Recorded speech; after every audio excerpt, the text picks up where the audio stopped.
शिया धर्म गुरु अली असगर हैदरी का बयान और एक साथ सब मिलकर दें अपना वोट, लोगों से किया ऐसा आह्वान। मैं सुल्तान रिजवी और आप देख रहे हैं डीडीएच टीवी न्यूज। दर्शकों, आज शिया धर्म गुरु के मौलाना अली असगर हैदरी ने अवार्ड के समर्थन में अपना बयान दिया है और कहा है कि अगर संविधान बचाना है, नफरत को हटाना है, मस्जिदों को बचाना है, अपने उर्दू तालीम की हिफाजत करना है तो अवार्ड को वोट देना है, यानी इंडिया अलायंस को आगे बढ़ाना है। अली असगर हैदरी ने खूब जमकर बीजेपी पर हमला बोला और एक साथ उन्होंने कई बातें कह डाली जो वाकई में गौर करने काबिल है। वो बात कि किस तरीके से बीजेपी मुसलमानों के पीछे पड़ी है। यहां तक कि उन्होंने एक हवाला दिया कि एक शिवसेना यूबीटी यानी उद्धव ठाकरे गुट का उम्मीदवार है, उन्होंने एक पंपलेट छपा दिया उर्दू में, तो उसका इशू बनाया जा रहा है। यही नहीं, मदरसों को बंद करने की बात की जा रही है, मस्जिदों को जो है खत्म करने की बात की जा रही है और अजान पर पाबंदी लगाई जा रही है। कई तरह के उन्होंने जो है मतलब हमला बोला है बीजेपी पर और कहा कि किसी भी तरह से महाराष्ट्र में बीजेपी को नहीं आना चाहिए और इसके लिए हम सबको एकजुट होकर एक साथ मिलकर और महाविकास आघाड़ी को मजबूत करने की जरूरत है। नहीं तो जो हाल दूसरे प्रदेशों में जहां पर बीजेपी की हुकूमत है स्टेट में, वहां पर हो रहा है मुसलमानों का, दलितों का और गरीब तबकों का, वही हाल यहाँ होगा। मौलाना अली असगर हैदरी ने पहले ही से मुबारकबादी दे दी है जितेंद्र अवार्ड को और कहा कि मैं शिया कौम का मौलाना जरूर हूं, लेकिन हर बात को समझता हूं और एक साथ सबको लेके चलने की जरूरत है। यहाँ शिया सुन्नी की कोई बात नहीं है और एक ऐसा सेकुलर नेता है जितेंद्र अवार्ड जो हक की बात करता है, मुसलमानों के हक की बात करता है, बड़ी बेबाकी से गरीबों के हक के लिए लड़ाई लड़ता है और उन्होंने 15 सालों में काफी विकास किया है, वो भी गिनाया है। मौलाना अली असगर हैदरी ने वो भी बताया और पहले से उन्होंने मुबारकबादी दे दी जितेंद्र अवार्ड को कि जीतना इनका तय है, हम लोगों की दुआएं इनके साथ हैं। अली असगर हैदरी ने क्या बयान दिया है, प्रेस कॉन्फ्रेंस के दौरान क्या कहा है, आप सुनिए। मुमरा में मुसलसल लाडिले विधायक मेंबर ऑफ असेंबली जनाब डॉक्टर जितेंद्र अवार्ड साहब, शमीम खान साहब और दीगर आपके हाथ पांव बनकर के मुमरा को विकास की तरफ ले जाने वाले कारपोरेटर्स और दीगर शख्सियतें यहाँ मौजूद हैं। 20 वर्षों से हजरत बाबा फखरुद्दीन रहमतुल्लाह अलैह की दरगाह पर मैं तकरीर करने आता हूँ। 20 वर्षों से मुसलसल मैंने अमृत नगर रोड पर तमाम मसलकाह इस्लामिया से खिताब किया। मुमरा की धरती पर मैं हमेशा सिर्फ मजहबी रहा, मजहब, मिल्लत और कौम के बारे में हमेशा आवाज उठाता था। मैंने इरादा किया था कि कभी मैं मुमरा में सियासी स्टेज पर नहीं आऊंगा, लेकिन यह इरादा मुझे तोड़ना पड़ा। तोड़ने का सबब यह बना कि कल तक हमारा मुल्क जो इत्तेहाद, अमन और एकता का प्रतीक था, आज वह हमारा मुल्क किसी और रविश पे जा रहा है। नफरतों की आंधियां चलाई जा रही हैं, ज़बानों, भाषाओं, इलाकों और रंगों में बांटा जा रहा है। मुसलमान आजादी से लेकर अब तक इस मुल्क में बहुत सारी परेशानियां सहता रहा, मगर मुल्क की बका, मुल्क के इस्तेहकाम के लिए अपने लिए सब कुछ झेल जाता था। लेकिन जब से बात शरीयत मुताहरा की आई, आज जब यह कहा जा रहा है कि हम कॉमन सिविल कोड लाएंगे, आज जब यह कहा जा रहा है कि हम मस्जिदें नहीं रहने देंगे, अजानें नहीं रहने देंगे, तो फिर मसला हमारी गैरत का आ गया। और अगर ऐसे में जो कलमा पढ़ के भी, मुसलमान होकर के भी ऐसे लोगों का साथ दे रहा है, या बीजेपी के साथ बिला वास्ता या बिल वास्ता किसी भी सूरत में अगर नजर आ रहा है, तो वो पार्टी किसी भी धर्म, किसी भी समुदाय की नहीं रही। मेरा ताल्लुक शिया मजहब से है, लेकिन कभी मैंने अपने को शिया मजहब का मुकर्रिर नहीं समझा, मैंने आलमी इस्लाम का मुकर्रिर समझा। और यही वजह है कि आज मैं यहां सिर्फ शिया बनकर के नहीं, शियत से बिलोंग करते हुए पूरे मिल्लत मुस्लिमा का तर्जुमान बनकर के आया हूं। महाराष्ट्र का इलेक्शन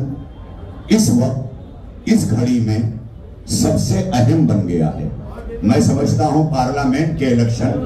जो अभी गुजरे हैं वो इतने अहम नहीं थे जितना इस वक्त महाराष्ट्र का इलेक्शन अहम हो गया। और यहां पर जो ऐसे कद हैं, डॉक्टर जितेंद्र अवार्ड जैसी सूरत में हमारी मुस्लिम क़यादतों के साथ साथ डॉक्टर जितेंद्र अवार्ड साहब के साथ मैं आज इसलिए आकर के बैठा हूं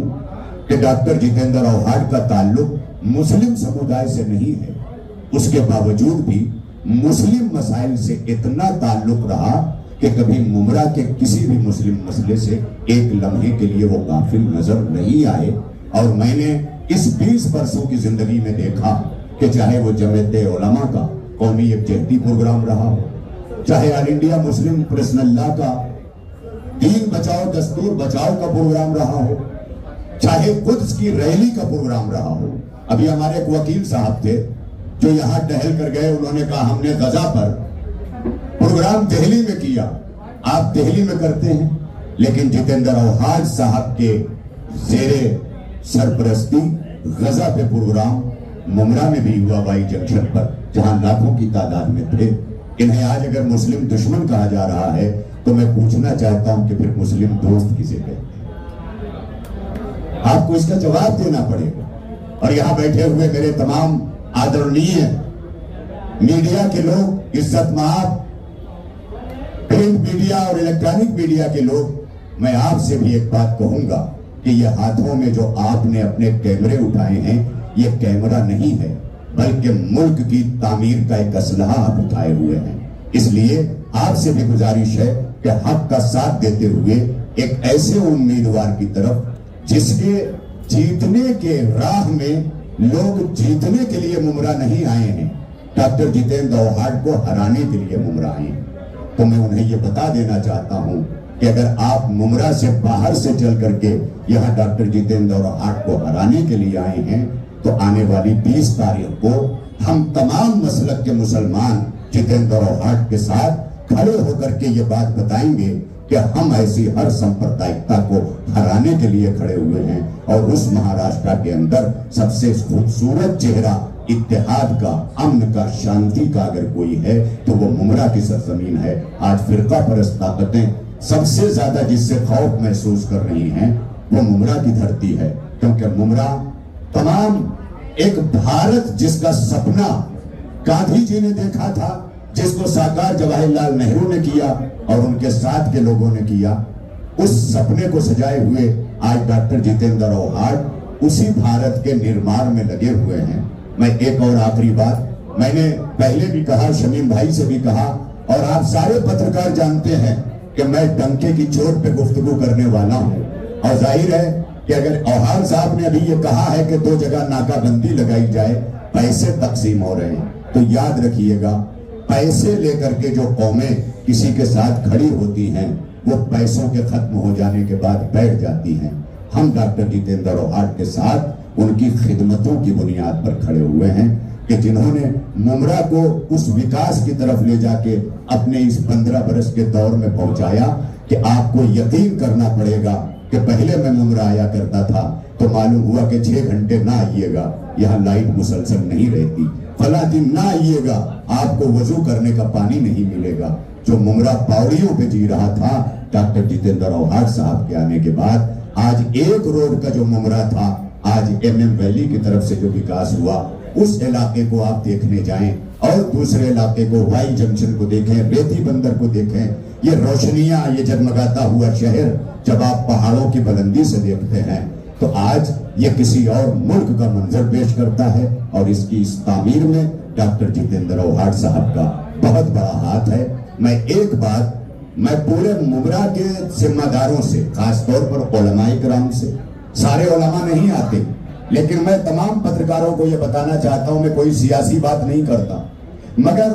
जब से इलेक्शन की तारीखों का ऐलान हुआ है, मैंने तमाम मसलकों के उलमा के दफ्तरों में बैठ पर और फोन कर करके ये पूछा है कि आप क्या कहना चाहते हैं, आपकी क्या राय है। तो सबने एक जबान होकर के कहा कि जब मौलाना सज्जाद नोमानी आज हिंदुस्तान गिर क़यादत निगाह रखे हुए अघाड़ी को जिताने की बात कर रही है, जितेंद्र औहाड साहब को जिताने की बात कर रही है, तो मैं आज प्रेस कॉन्फ्रेंस में आकर के अपने बुजुर्ग मौलाना सज्जाद नोमानी साहब की तायीद कर रहा हूं, जमीयत उलमा की तायीद कर रहा हूं, मुस्लिम पर्सनल लॉ की तायीद कर रहा हूं, और इन तमाम चीजों की तायीद, इन तमाम इदारों और बड़े बड़े क़यादतों की तायीद अगर किसी को हासिल है तो वो जितेंद्र औहाड साहब हैं, जिन्हें 3 बार हमने आजमाया है। आज हम उस सेंसिटिव और उस हसास दौर से गुजर रहे हैं जहां कोई कितना अच्छा बन के क्यों ना आ जाए, लेकिन किसी नए को हम आजमाने की पोजीशन में नहीं है, बल्कि जो हमारा आजमाया हुआ है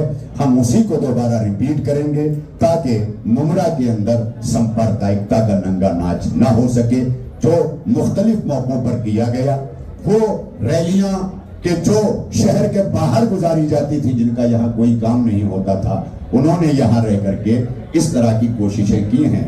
अक्सर डॉक्टर जितेंद्र औहाड साहब पर मुस्लिम दुश्मनी के जो इल्जाम लगाए गए, उस सिलसिले में ये कहना चाहता हूँ कि ये जब भी बोले हैं तो फकत मुमरा के लिए नहीं बोले हैं, बल्कि हिंदुस्तान पर पूरे मुस्लिमों के मसाइल पर बोले हैं, जो इस बात की दलील है कि मुमरा की सरजमीन फकत एक इलाके की सरजमीन नहीं है, बल्कि पूरे भारत की सरजमीन है। एक आखिरी बात कि मुमरा में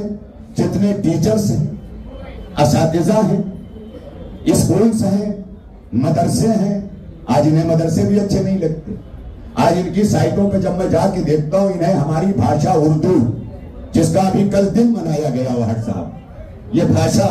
जो जोड़ती है, जो मोहब्बतों की भाषा है, जिस भाषा के बगैर हिंदी मुकम्मल नहीं होती है, उस उर्दू के बगैर भारत कैसे मुकम्मल हो सकता है। मगर उस जबान की दुश्मनी जानते हैं किस तरह की गई। उद्धव बाला साहब ठाकरे गुट का एक उम्मीदवार, उनकी पार्टी का,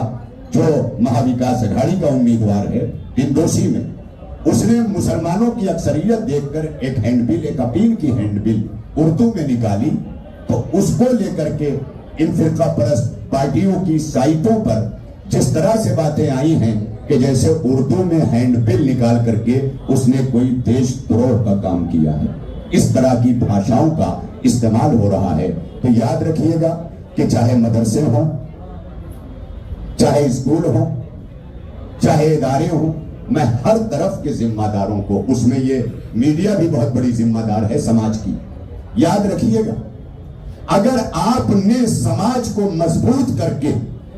और समाजी सियासत नहीं खड़ी की तो फिर समाज सियासी हो जाएगा, और जब समाज सियासी हो जाएगा तो सांप्रदायिकता समाज को चलाएगी,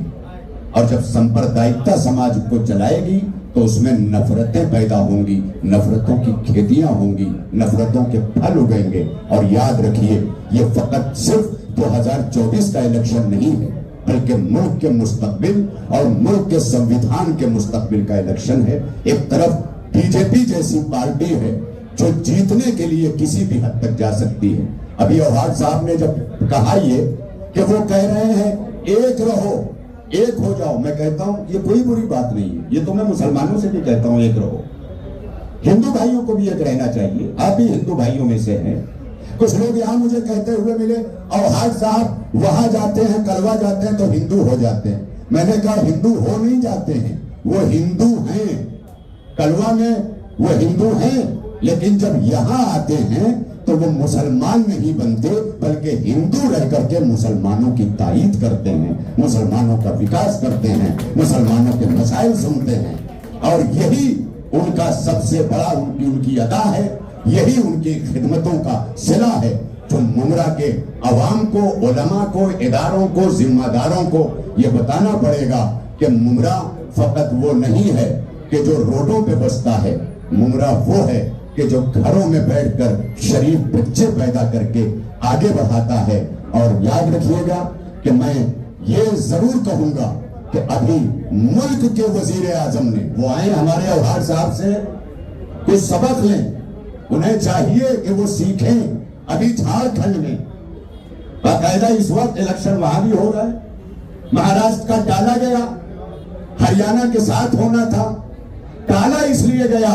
कि ताकि सांप्रदायिकता 1-2 महीने के अंदर महाराष्ट्र के अंदर सारे जाल बिछा सके और उसके बाद महाराष्ट्र की बिसात को उलट दिया जाए। लेकिन मैं ये बता देना चाहता हूं कि बीजेपी की बिसात उलट चुकी है महाराष्ट्र के अंदर, जहां जहां मैं दौरे कर रहा हूं। और मैंने इसलिए दौरा किया कि अगर मैं मौलवी होकर के इस वक्त बाहर निकल करके नहीं आया तो मैं फकत एक मदरसे के अंदर महदूद रह जाऊंगा, मेरा समाज से कोई ताल्लुक नहीं रहेगा। इसलिए इस वक्त समाज के निर्माण में हर वर्ग के लोगों को निकल करके बाहर आना पड़ेगा। और डॉक्टर जितेंद्र ओहाट जैसे लोगों की मैं इन्हें इसकी बधाई देने भी आया हूं कि मैं गलियों में चलता हूं, मैं लोगों से मिलता हूं, मैं बड़े बड़े प्रोग्रामों में लोगों के विचारों को सुनता हूं। इस वक्त मुमरा से जितेंद्र ओहाट साहब की जीत यकीनी बन चुकी है। ये अंदर की मैं आपको बात बता रहा हूं। इस वक्त वोटर भी साइलेंट हैं, क्योंकि जब आज मारपीट पे लोग उतर आए हैं तो शरीफ लोग खामोश होकर के ये तय कर चुके हैं कि हमारा नेता जितेंद्र ओहाट था, जितेंद्र ओहाट है, और उस वक्त तक हमारे नेता जितेंद्र ओहाट रहेंगे जब तक कि हमारे मुमरा के मसाइल को वो हल करते हैं। ये हम वादा करते हैं। और फिर एक बार वो बात कहना चाहता हूं कि हर वो पार्टी जिसका रास्ता कहीं ना कहीं बीजेपी की तरफ जा रहा हो, वो कितना ही दूध का धोला बन करके मुसलमानों की बात कर रहा हो, मगर वो रास्ता जो बीजेपी की तरफ जा रहा हो, उसी बीजेपी का वजीर आजम झारखंड की तकरीर में जानते हैं, हम दाढ़ी और टोपी वालों का नाम लिए बगैर इतना बड़ा जुमला, जो आज अगर इलेक्शन कमीशन सक्रिय होता, जो आज अगर हमारे देश का हिफाजत का इदारा सक्रिय होता, और आज अगर ये सब रहन न रखे गए इदारे होते, तो आज मुल्क का सबसे बड़ा ओहदे पर रहने वाला गिरफ्तार कर लिया जाता। नाम लिए बगैर यहां तक कहा कि इनसे बचो और इनसे बचना है। पहले इन्होंने हमारी रोटियां छीनी हैं और अब हमारी बेटियां छीन रहे। इस तरह के नफरतों की बात उन्होंने अपनी तकरीर में की है, जो सोशल मीडिया पे पूरी तरह से चल रही है, जो ये बता रहा है कि अगर आपने जाग करके इस असेंबली में फैसला नहीं किया, क्योंकि ये जज्बात का इलेक्शन नहीं है, ये अक्लों का इलेक्शन है। आपको अपनी अक्लों को इस्तेमाल करके, कैसे थे वो हमारे लोग कि जो अपने मुल्क के लिए शहादतें पेश करके मुल्क को बाकी रख ले जाते थे, क्या हम अपना कुछ वक्त दे करके अपने समाज को बाकी नहीं रख सकते? बस इसी जज्बे के तहत मैं इस वक्त चल करके आया हूं और पहुंच करके आया हूं। और आज यहां जो कुछ मैं बोल रहा हूं, मैं किसी सियासी पार्टी का नुमाइंदा बन करके नहीं, बल्कि एक शिया मुस्लिम इस्लामिक ओरेटर की हैसियत से, एक खतीब की हैसियत से, ऑल इंडिया शिया फेडरेशन की हैसियत से, और तमाम मकातिब फिक्र के उलमा के तर्जुमान की हैसियत से आज मैं इस तारीख में ऐलान करता हूं कि मैं जितेंद्र ओहाट साहब के साथ हूं और आइंदा भी इनके साथ खड़ा हूं। और इंशाअल्लाह एमडी वेडिंग हॉल 13 तारीख को हमारे शिया समुदाय के उलमा, अंजुमने और इदारे वहां पर जमा होकर के पूरी कौम, मिल्लत हमारी, पूरा मसलक हमारा जितेंद्र ओहाट साहब को वहां ताईद का ताज पहनाएगा। इसलिए कि सोने के ताज को हम ताज नहीं समझते, हम तो ताज अख्तियार को समझते हैं। अगर आपके पास अख्तियार है तो आप ताजदार हैं। लिहाजा हमारे जितेंद्र ओहाट साहब कल भी ताजदार थे और फिर इंशाअल्लाह 23 तारीख को जब गिनती होगी तो वही अख्तियार का ताज पहन करके फिर मुमरा आएंगे और एक मर्तबा फिर मुमरा उसी तरह उनको अपनी क़यादत और अपना कायद मान करके अपने साथ आपके साथ चलेगा। इसी के साथ मैं ये बातें तमाम कर रहा हूँ और ये भी बताना चाहता हूँ यहाँ बैठे हुए लोगों को, शमीम भाई को, कि जो भी स्टेज साझा करने की जरूरत पड़ी और जहां भी ऐसी जरूरत मेरी महसूस हुई, हालांकि इस वक्त हमारे यहाँ हजरत मोहम्मद मुस्तफ़ा सल्लल्लाहु अलैहि वसल्लम नबी पाक की बेटी हजरत फातिमा जहरा की शहादत के शोक के दिन चल रहे हैं। कल से मैं वहां बिजी हो जाऊंगा। ईरानी मस्जिद जो हेरिटेज है हमारे शिया लोगों का, भिंडी बाजार में, वहां 4-5 दिनों मेरा बयान है, फिर आगे 20 दिनों तक है। उसके बावजूद भी मैं सियासत को अपने समाज और मजहब का हिस्सा समझ करके अपना ये योगदान लेके खड़ा रहूंगा और जितना भी वक्त मिल सकेगा मैं मुमरा में रहते हुए डॉक्टर जितेंद्र आव्हाड साहब के साथ खड़ा रहूंगा और मेरी ताईद उनके साथ।